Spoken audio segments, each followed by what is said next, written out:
안녕하세요. 뉴스반장입니다. 윤석열 대통령의 국정수행 지지율이 더 하락해 30%를 기록했습니다. 퍼주기 굴욕 외교를 거듭하고 있는 윤 대통령이 아직도 지지율 30%가 나오는 게 놀라운 일인데요. 뭘 잘했다고 30% 가까이가 지지를 하는 거죠? 이 정부에는 희망이 없습니다. 반대로 돈봉투 사건으로 논란이 되고 있는 민주당 지지율은 더 상승했는데요. 그만큼 국힘당 지지율은 하락했습니다. 윤 대통령 지지율 하락과 민주당 지지율 상승 모두 중도층 표심이 크게 움직인 결과로 풀이되는데요. 이직을 했던 국민들 모두 윤 대통령을 버리고 있는 겁니다. 28일 여론조사 기관 갤럽이 25일에서 27일 전국 만 18세 이상 성인 남녀 1001명을 대상으로 실시한 자체 정례 여론조사에서 윤 대통령의 국정수행 지지율은 지난주보다 1%포인트 하락한 30%를 기록했는데요. 국정수행 부정평가는 3%포인트 올라 63%로 나타났습니다. 갤럽은 성향별 윤 대통령 직무 긍정률은 보수층 55%, 중도층 20%, 진보층 10%라면서 지난주 대비 중도층에서의 긍정률 하락, 부정률 상승폭이 컸다고 설명했는데요. 지난 조사에서 중도층 29%가 윤 대통령의 직무수행을 긍정평가했지만 이번 조사에서는 20%만 지지한다고 응답했습니다. 윤 대통령의 직무수행을 긍정적으로 평가한 것과 부정적으로 평가한 것 모두 외교에 대한 평가가 컸는데요. 외교가 긍정평가와 부정평가 모두에서 1위를 기록했습니다. 대통령 직무수행 긍정평가자에게 이유를 물은 결과 외교 21%, 국방안보 8% 등이 가장 큰 이유를 차지했는데요. 지난 조사와 비교해 긍정평가 이유로 외교를 선택한 비율은 9%포인트가 늘었습니다. 직무수행 부정평가자는 외교 38%, 경제민생 물가 9%, 일본 관계 강제동원 배상 문제 8% 등을 이유로 제시했는데요. 지난 조사와 비교해 부정평가 이유로 외교를 선택한 비율은 6%포인트가 늘었습니다. 갤럽은 대통령 직무 긍부정평가 이유가 양쪽에서 외교 사안이 2달째 상위라면서 지난달은 일제 강제동원 배상권, 이번 달 들어서는 미국의 동맹국 도감청권, 윤 대통령의 외신 인터뷰 중 우크라이나 대만 관련 발언과 대일인식 등이 논란이 된 바가 있다고 설명했는데요. 정당 지지도에서는 민주당 지지율은 지난주 조사보다 5%포인트 올라 37%를 기록했습니다. 국힘당은 지난주와 같은 32%에 머물렀는데요. 민주당의 지지율 상승은 중도층의 표심 변화가 주요했던 것으로 분석됩니다. 지난주 중도층 28%가 민주당을 지지한다고 밝혔지만 이번 주 조사에서는 42%가 지지한다고 응답했는데요. 무당층은 27%, 정의당은 4%로 집계됐습니다. 이번 여론조사와 관련된 자세한 결과는 중앙선거 여론조사 심의위원회 홈페이지를 참고하시면 되는데요. 취임 1년도 안 돼 지지율이 30%까지 추락하고 말았습니다. 임기나 다 채울 수 있을까 하는 생각마저 드는데요. 다 채우지 말아야죠. 다 채우지 말고 빨리 사퇴해야 합니다. 1년 동안 대통령 무료 체험을 시켜줬으니 이제 제자리로 돌아가야죠. 제발 좀 그만 좀 봤으면 좋겠습니다. 대형 사고 덜 쳐서 다행인가? 대한민국 대통령의 책무를 규정한 헌법 제66조 3항 대통령은 조국의 평화적 통일을 위한 성실한 의무를 진다.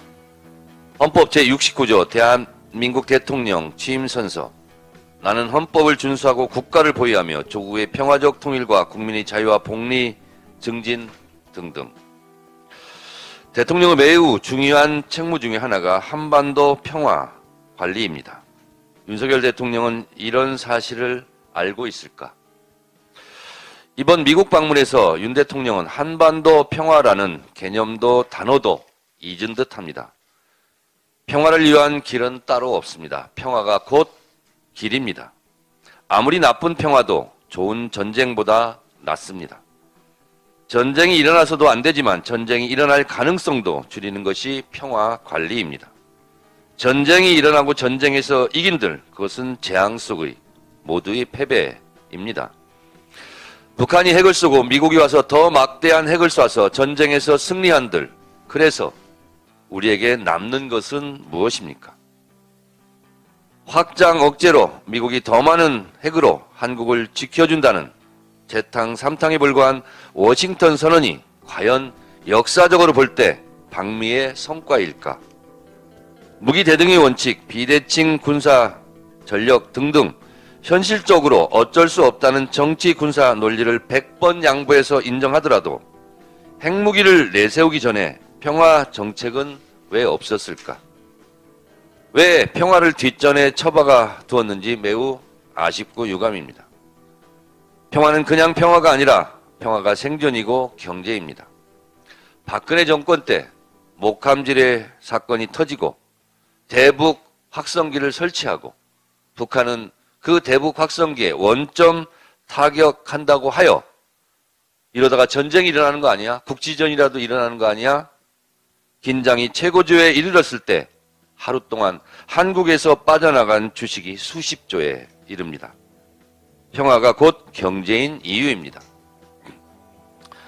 한국은 핵 개발을 할 수도 없고 핵을 보유할 수도 없고 핵을 공유할 수 없다는 것이 이미 여러 차례 반복된 합의지만 이번에 또 소위 삼불핵 한미 간의 합의가 있었습니다.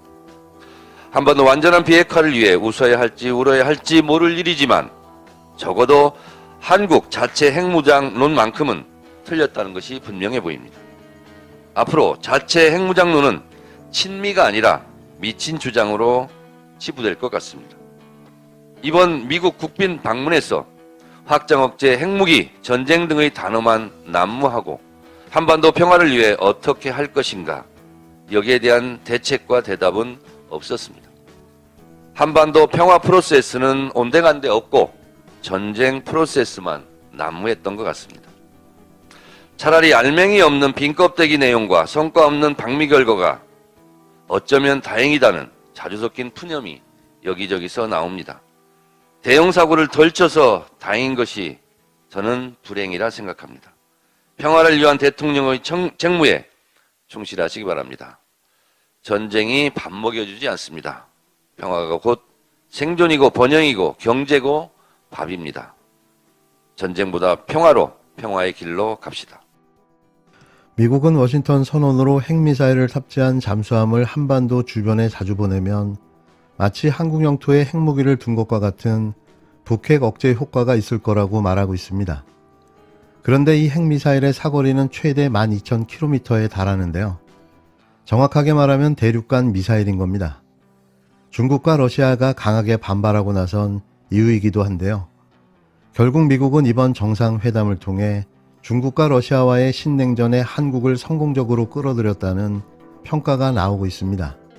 워싱턴 선언 직전 미국은 전략 핵 잠수함인 메이남이 괌 기지에 입항하는 사진을 이례적으로 공개했는데요. 미국은 곧바로 한미 정상회담을 통해 전략 핵 잠수함을 한반도에 기항시키거나 자주 보내 북핵 위협에 대응할 것이라고 밝혔습니다. 이 잠수함에는 20개의 핵 미사일을 실을 수 있는데요. 최대 사거리 12,000km의 이 미사일은 대기권을 벗어나 대륙간을 이동하기 때문에 정작 한반도 주변에서는 사실상 북한을 타격할 수 없습니다.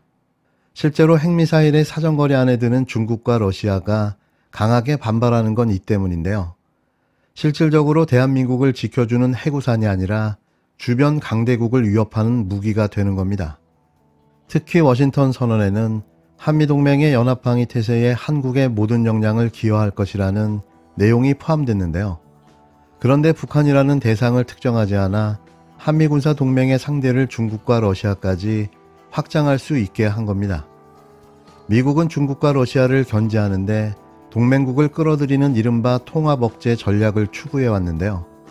작년 10월 백악관이 발표한 미국의 국가안보전략 22페이지를 보면 동맹이나 우방국과의 작전 연동성 강화, 연합방위 능력 개선 등을 통한 통합억제 전략을 명시했습니다.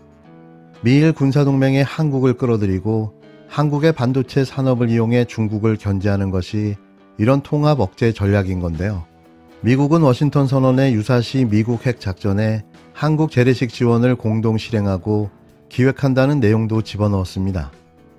미국의 안보 전략대로 미국의 작전에 한국군의 군사력을 통합해 활용할 수 있는 길을 열어둔 건데요. 한심 그 자체인 거죠. 한미양국이 공동 성명에서 대만 해협의 평화와 안정 유지의 중요성을 재확인하면서 중국은 다시 격렬하게 반발하고 있습니다.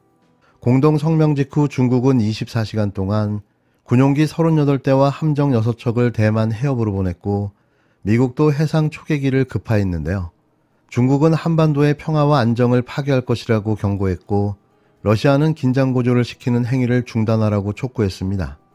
세상에 어떤 바보 천치가 자신의 나라를 다른 나라의 이익을 위해 모조리 내줄 수 있는 걸까요? 이번 한미정상회담, 워싱턴 선언으로 우리가 얻은 건 실익보다 손해가 막대한데요. 우리는 중국과 러시아를 적국으로 만드는 데 성공했습니다. 거기에 대만은 덤인 거죠. 이 모든 걸 다시 되돌리려면 얼마나 많은 기회비용과 시간이 들어갈까요? 되돌릴 수는 있는 걸까요?